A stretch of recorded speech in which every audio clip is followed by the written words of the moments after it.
아멘. 귀한 찬양 감사드립니다. 중국 당나라 후기 사람으로 거울로 보는 관상이라는 책을 쓴 이 마흐 선사가 있습니다. 이 사람은 이렇게 삼배 옷을 즐겨 입었다 해서 마흐 선사라고 그렇게 불리기도 했는데, 천문이나 지리, 주혁 그리고 명리에 능통했던 그런 사람입니다. 그는 50이 넘어서 두 아들을 그렇게 얻게 됩니다. 50이 넘어서 두 아들을 낳았으니 얼마나 귀하겠습니까? 그래서 그 두 아들을 금지옥엽으로 아주 귀하게 정성을 다해서 그렇게 키웠습니다. 그러던 어느 날 이 두 아들이 10살이 이제 넘었습니다. 10살이 훌쩍 넘어가면서 두 아들의 장래가 궁금했습니다. 그래서 이 두 아들을 놓고 사주팔자를 한번 보았습니다. 그랬더니 큰아들은 앞으로 커서 재상이 될 거다, 나라의 큰 벼슬아치가 될 거다라는 그런 그 사주가 나온 겁니다. 그리고 둘째 아들을 봤더니 둘째 아들은 거지가 될 팔자다, 이렇게 결과가 나온 것입니다. 그래서 아이들을 불러놓고 첫째야, 너는 앞으로 큰 재상이 될 팔자니까 열심히 공부를 하여라, 그렇게 첫째 아들에게 주문을 했습니다. 그리고 둘째 아들을 앉혀놓고는 둘째야, 너는 그냥 편히 놀고 먹긴 해라. 어차피 너는 거지가 될 팔자다. 뭐 어쩌겠냐, 팔자가 그러니. 그러면서 둘째 아들에게 그렇게 얘기를 했습니다. 둘째 아들은 이 얘기를 듣고 너무 큰 충격을 받았죠. 아니, 내가 거지밖에 될 수 없는 팔자구나. 이 이야기를 듣고는 이렇게 내가 그러지 집에 있을 필요가 없지 않은가, 이러느니 차라리 밖에 나가서 그냥 하고 싶은 대로 하면서 살아야 되겠다 싶어서 아버지에게 돈을 좀 달라고 해서 집을 나갔습니다. 집을 나가서 이제 가지고 간 돈 가지고 이거 썼죠, 처음에는. 그런데 얼마 지나지 않아서 돈이 다 떨어집니다. 그러니까 어떻게 해요? 아버지가 이야기했던 것처럼 이제 어느 순간부터 거지 노릇을 할 수밖에 없었습니다. 돈이 다 떨어지니 먹기 위해서 구걸할 수밖에 없었죠. 그래서 여기저기 얻어먹을 곳을 찾다가 큰 부잣집을 발견했습니다. 그래서 그 집에 들어가서 간청을 하죠. 밥 한 끼만 제발 달라. 그래서 밥 한 끼를 얻어 먹었습니다. 그냥 밥 한 끼 순식간에 개눈 감추듯이 다 싹 비워버렸습니다.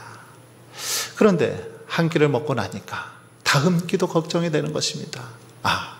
또 다음 끼는 어떻게 때워야 될까, 이런 걱정을 하고 있는데 어디서 이렇게 왁자지껄하면서 사람들이 몰려오는 소리가 들리는 것입니다. 뒤돌아봤더니 그 집에, 부잣집의 머슴들이었습니다. 머슴들이 그냥 왁자지껄하면서 이렇게 들어오는데 머슴들을 보니까 순간 저 머슴들은 그래도 잠자리도 해결되고 먹을 것도 해결되는구나.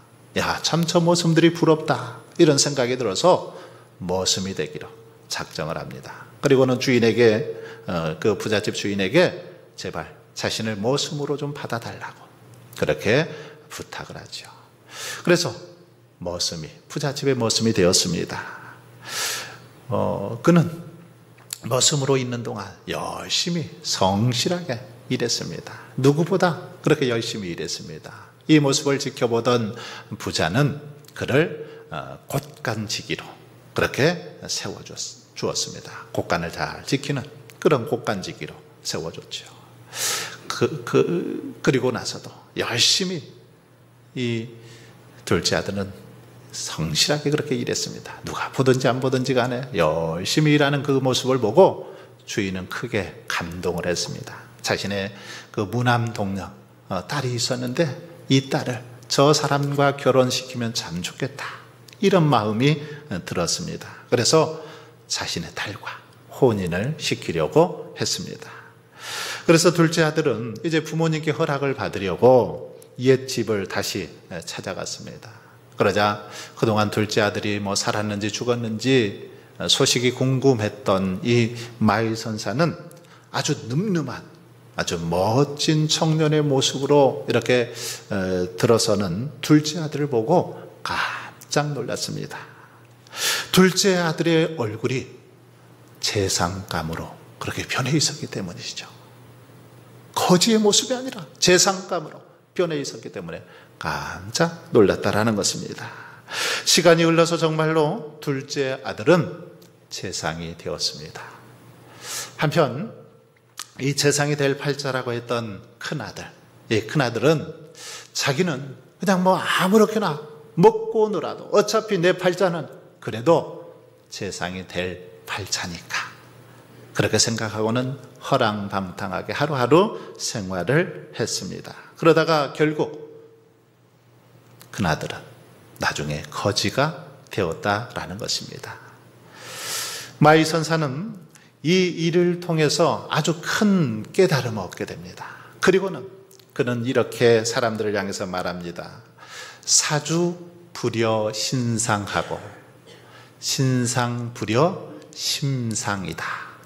무슨 말이냐면 이 사주는 신상, 몸가짐보다 못하다. 그리고 이 신상은 마음가짐, 심상보다 못하다. 이런 말을 했습니다. 즉 심상, 마음가짐, 마음의 자세, 이것이 가장 으뜸이다라고 그렇게 결론을 지었다라는 것입니다. 여러분, 그렇습니다. 내 마음이 꽃밭이면 나비들이 날아 들어오죠. 나비들이 찾아옵니다. 그러나 내 마음이 시궁창 같으면 파리떼가 모여들 수밖에 없습니다.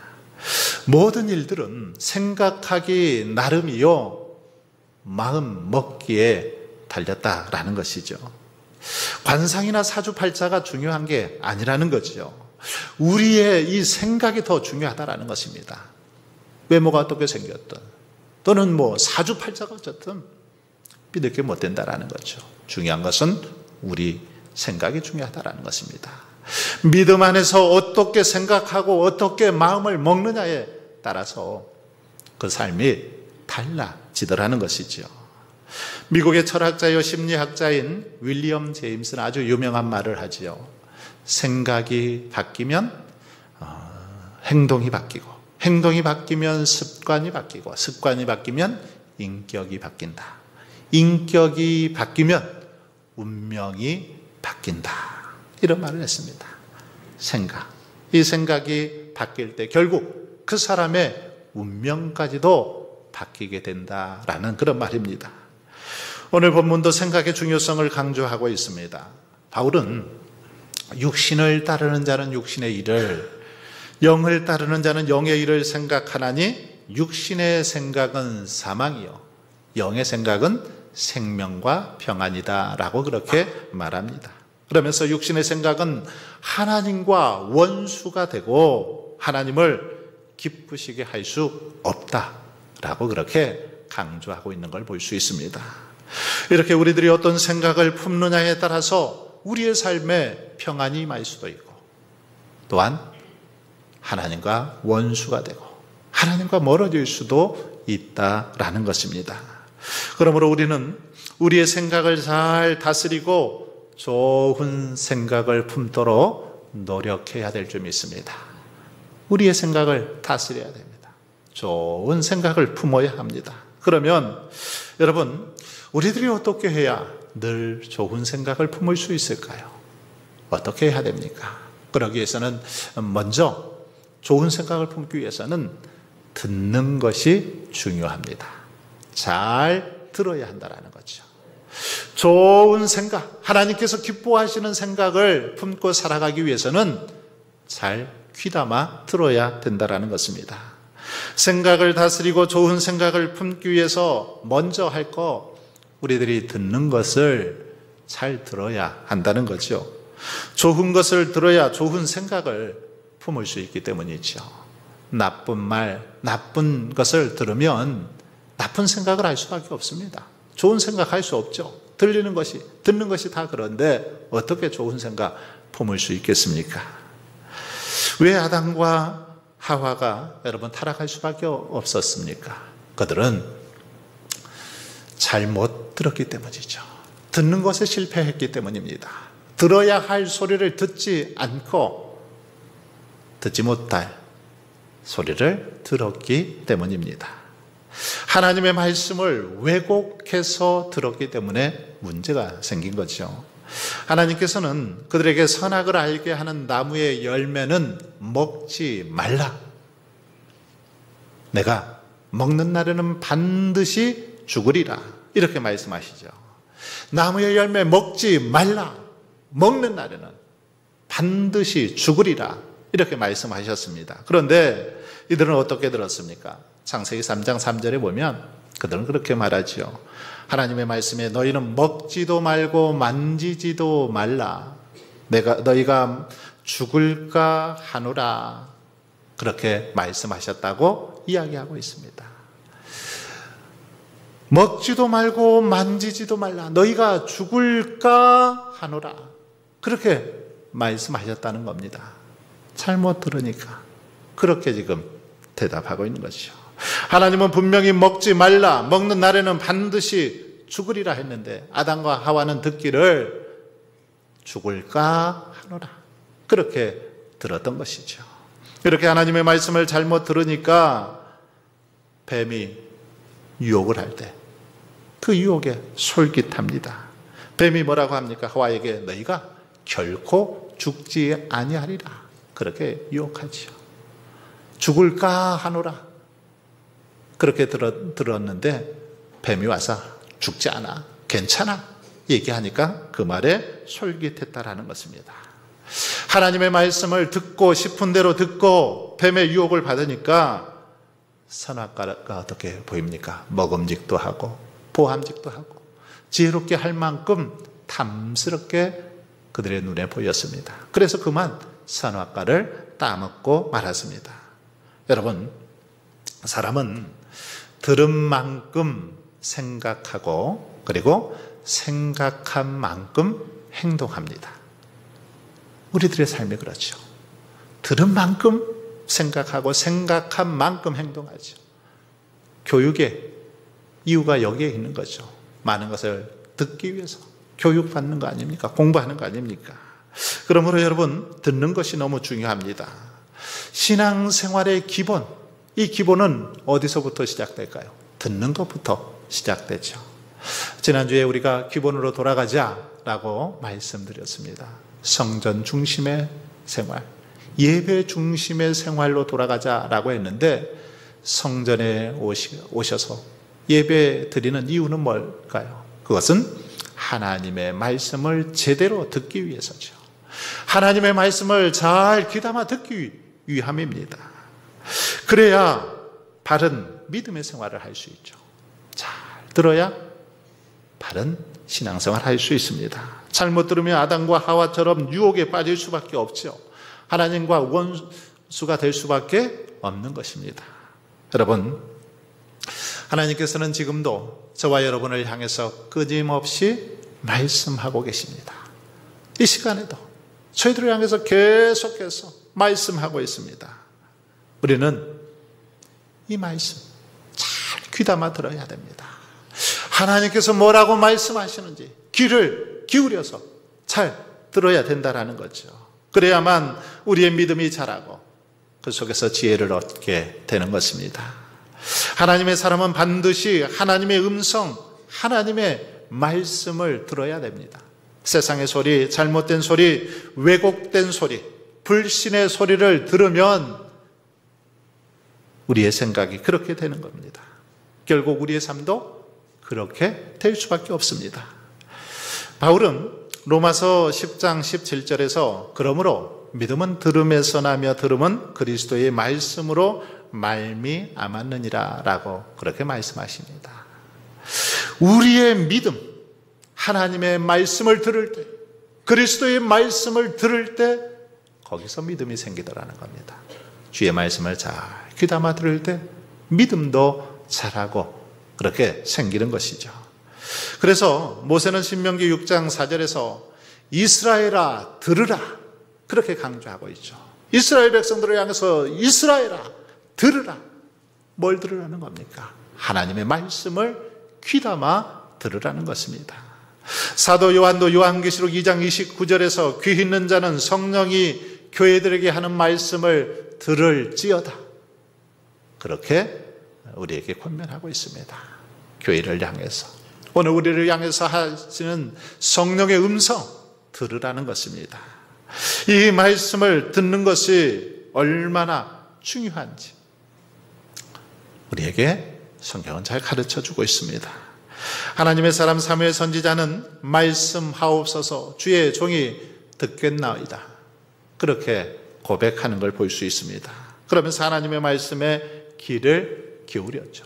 그럴 때 하나님은 사무엘에게 하나님의 뜻을 드러내 주셨고 하나님 앞에 귀한 그런 일꾼으로 사역자로 쓰임 받을 수 있었던 걸 볼 수 있습니다. 여러분, 그러므로 저와 여러분은 무엇보다 하나님의 음성을 듣는 데 힘쓸 수 있기를 바랍니다. 언제나 듣는 것을 조심하시기를 바랍니다. 그래서 꼭 들어야 할 소리는 듣고 듣지 말아야 될 소리 듣지 않기를 바랍니다. 그래서 우리의 생각에 잘못된 생각, 부정적인 생각이 자리 잡지 않도록 그렇게 살아갈 수 있기를 바랍니다. 두 번째로 우리들이 좋은 생각을 품기 위해서는 우리의 생각을 지켜야 합니다. 우리의 이 생각을 잘 다스려야 한다는 거죠. 여러분, 생각은 우리의 행동을 낳죠. 생각하는 대로 행동하게 되어 있습니다. 생각은 반드시 행동으로 드러나게 되어 있다는 거죠. 그러므로 우리의 생각을 지켜야 합니다. 솔로몬은 잠언 4장 23절에서 모든 지킬 만한 것 중에 더욱 내 마음을 지키라. 생명의 근원이 이에서 남이니라. 모든 이 지킬 만한 것 중에 우리의 마음, 이 생각을 지키라. 그렇게 권면합니다. 왜 그렇습니까? 이 마음에서 생명도 죽음도 복도 화도 나오기 때문이지요. 어떻게 마음을 먹느냐에 따라서 복된 삶을 살아갈 수도 있고 그렇지 않을 수 있기 때문입니다. 그러기에 여러분, 우리는 물질을 지키고 건강을 지키고 또는 일터를 지키는 것보다 무엇보다 우리의 마음, 우리의 생각을 지키는데 힘을 쏟을 수 있기를 바랍니다. 우리의 생각을 지키는 것이 중요하기 때문입니다.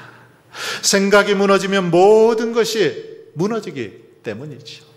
우리의 생각이 병들면 우리의 몸도 병들어 버리는 것입니다. 하지만 생각이 바로 서 있고 건강하면 그 사람은 어려움 속에서도 다시 그것을 극복하고 이겨낼 수 있습니다. 그래서 솔로몬은 다시 한번 말씀하고 있습니다. 잠언 16장 32절에서 자기의 마음을 다스리는 자는 성을 빼앗는 것보다 나으니라. 우리의 마음을 잘 다스리는 것, 아주 큰 성, 이 성을 빼앗는 것보다 낫다라고 그렇게 말씀하고 있습니다. 우리의 마음과 곧 생각을 잘 다스리는 것이 전쟁에서 이기는 것보다 더 낫다, 그런 말 아니겠습니까? 그러나 자기의 마음을 제어하지 못하면 성읍이 무너지고 성벽이 없는 것 같다라고 했습니다. 마음을 제어하지 못하면 피할 수밖에 없다라는 것이죠. 성읍이 무너져 내리고 성벽이 없는 것처럼 그렇게 그런 삶을 살아갈 수밖에 없다라는 것입니다. 여러분, 그러므로 우리의 생각을 잘 지켜나갈 수 있기를 바랍니다. 우리의 이 생각, 이 마음을 잘 지켜야 됩니다. 이 마음을 굳게 사로잡아서 이 마음을 그리스도에게, 하나님의 말씀에 복종시키며 살아가야 한다는 것입니다. 우리의 생각은 언제나 중립적이죠. 중립적이어서 영의 지배를 받을 수도 있고 육의 지배를 받을 수도 있습니다. 그런데 영의 지배를 받으면 영의 사람이 되는 거죠. 육의 지배를 받으면 육의 사람이 될 수밖에 없습니다. 사탄은 그래서 우리를 넘어뜨릴 때 먼저 어떻게 넘어뜨립니까? 우리의 이 생각을 넘어뜨리죠. 우리의 생각 속에 의심을 불어넣습니다. 불신하게 만들죠. 두려움을 심어주고 절망을 심어줍니다. 우리의 생각을 그렇게 아주 집요하게 파고드는 것을 볼 수 있습니다. 그래서 믿음의 눈으로 바라보지 못하게 하고 낙심하게 하고 고민하며 잠을 이루지 못하도록 하더라는 거죠. 여러분, 한번 생각해 보십시오. 이 공중의 새들이 우리 머리 위로 날아다니는 거 어쩔 수 없습니다. 그렇지 않습니까? 우리 머리 위로 날아다니는 거 우리가 잡을 수 있습니까? 잡지 못하죠. 그러나 우리의 이 머리에 둥지를 트는 것은 막을 수 있죠. 둥지를 틀게 해서는 안 됩니다. 악한 생각, 부정적인 생각이 우리의 머릿속에 스쳐 지나가는 건 어쩔 수 없습니다. 인간인 이상 순간순간 악한 생각, 나쁜 생각 들 수도 있다라는 겁니다. 그러나 그 생각이 이 머리에 둥지를 틀어서는 안 된다라는 것입니다. 우리 마음속에 둥지를 틀도록 두어서는 안 된다라는 거죠. 그 생각이 나를 지배하고 다스리게 해서는 안 된다라는 것입니다. 혹시라도 그런 생각이 들어오면 자리 잡지 못하도록 즉시 쫓아버려야 한다라는 것입니다. 악한 생각이나 의심과 불심, 절망과 두려움, 낙심 이런 것들이 들어오면 곧바로 그것들을 사로잡아서 그리스도에게 복종시켜야 된다는 것입니다. 그런 생각이 들 때마다 예수님의 이름으로 떠나갈지어다 하고 물리쳐야 된다는 것이죠. 그 생각을 사로잡아서 예수님께 복종시키고 하나님의 말씀에 복종시켜야 된다라는 것입니다. 그래야 이 땅에서 승리하는 삶, 복된 삶을 살아갈 수 있는 것입니다. 마가복음 7장에 보면 수로보니게 여인이 나오는데 이 여인은 자신의 귀신 들린 딸을 고쳐달라고 예수님께 간구를 하죠. 하지만 예수님께서는 그렇게 말씀합니다. 자녀에게 떡을 취하여 개들에게 던지는 거 마땅하지 않다. 그렇게 말씀하시면서 거부를 합니다. 아니, 사랑 많으신 예수님께서, 인자하신 그 예수님께서 개들에게 이 떡 던지는 거 마땅치 않다 하면서 거부를 합니다. 얼마나 여러분 이 여인 기분이 나빴을까요? 이 여인을 향해서 개 취급을 하고 있는 것입니다. 주님이.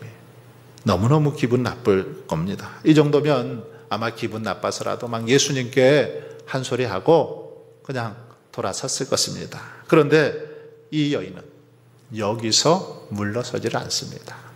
여기서 물러서지 않고 이렇게 말합니다. 올소이다마는 상 아래 개들도 아이들이 먹던 부스러기를 먹나이다. 상 아래 개들도 아이들이 먹던 부스러기 먹습니다. 자신을 개 취급해도 저 개 맞습니다. 괜찮습니다. 제 딸만 고칠 수 있다면 어떤 소리 들어도 괜찮습니다. 그러면서 지금 그렇게 말하고 있는 겁니다. 이 대답에 주님은 큰 감동을 받으시고 그 여인의 딸을 고쳐주신 것을 볼 수 있습니다. 여러분, 수로보니게의 여인은 자신의 딸을 고치기 위해서 자신의 자존심, 체면 다 버렸다라는 거죠. 자신의 생각을 사로잡아서 복종시켰습니다. 교만한 생각, 악한 생각, 불신의 생각 이런 것들이 들 때 그것을 사로잡아서 복종시켰다라는 것입니다. 그럴 때 놀라운 기적을 경험하게 되었습니다. 나하만 장군도 엘리사가 직접 배웅을 나오지 않고 사환을 시켜서 요단강에 가서 몸을 7번 담그라 라는 그 말에 자존심이 상했죠. 한 나라의 장군으로서 왕의 친서까지 가지고 그렇게 엘리사를 찾아왔으면 엘리사가 직접 배웅을 나오고 어떤 만찬이라도 베풀어야 하는 거 아닙니까? 그리고 엘리사가 직접 자기 머리에 손을 얹고 안수 기도라도 해줘야 되는 거 아닙니까? 그런데 엘리사는 나오지도 않고 고작 사환을 보내서 하는 말이 요단강에 가서 몸을 7번 씻으라 그렇게만 말하는 겁니다. 여러분, 만일 여러분이 나하만이라면 어땠을까요? 기분 나쁘죠. 자존심 상하죠. 그런데 나하만은 이런 마음을 다스립니다. 다스리죠. 자신의 이런 생각을 복종시켜서 엘리사의 말대로 요단강에 몸을 7번 담깁니다. 그랬더니 놀라운 역사가 일어나죠. 자신의 그 나병, 불치병 이것이 깨끗하게 낫게 되고 어린 나이에 살같이 회복되는 그런 역사가 일어나는 걸 볼 수 있습니다. 바로 말씀에 복종시킬 때 이런 역사가 나타나더라는 거죠. 잘못된 생각, 혹 문제 있는 생각이라도 그것을 말씀에 복종시키고 순종하며 나아갈 때 이런 역사들이 일어나더라는 것입니다. 반면에 그렇지 않은 경우들도 많이 있습니다. 성경에 보면 생각을 지키지 못했다가 자신들의 그 생각을 다스리지 못했다가 어려움을 당한 사람들이 많이 등장하고 있습니다. 대표적인 인물이 바로 가롯 유다이죠. 악한 생각이 들어왔을 때 그것을 빨리 쫓아내버려야 했는데 그러지 못하다가 예수님을 배신하고 말았습니다. 가나안 땅을 정탐했던 10명의 정탐꾼들이 그렇죠. 또한 삼손이 그렇습니다. 삼손은 나시린으로서 머리에 삭도를 대지 않아야 했습니다. 그러나 여인의 유혹에 넘어가죠.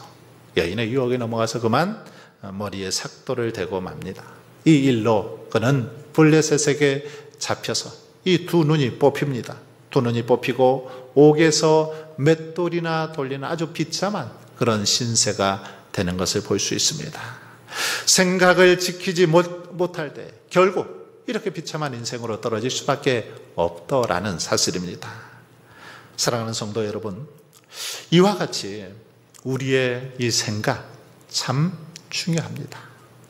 어떻게 생각하고 어떤 생각을 품느냐에 따라서 우리의 인생이 그렇게 되어지기 때문입니다. 그러므로 저와 여러분은 바울의 권면처럼 마땅히 생각할 그 이상의 생각을 품지 말고 오직 하나님께서 각 사람에게 나누어 주신 지혜대로, 믿음의 분량대로 지혜롭게 생각할 수 있기를 바랍니다. 땅의 것을 생각하지 말고 늘 위의 것을 생각하며 사시기를 바랍니다. 그래서 우리를 유혹하고 방해하는 사탄의 견고한 진을 무너뜨리고 하나님께서 약속하신 풍성한 기적과 축복을 날마다 우리의 삶 속에서 경험하며 살아갈 수 있기를 바랍니다. 오늘도 우리의 삶 속에 이런 은혜가 풍성하시기를 주님의 이름으로 축원합니다.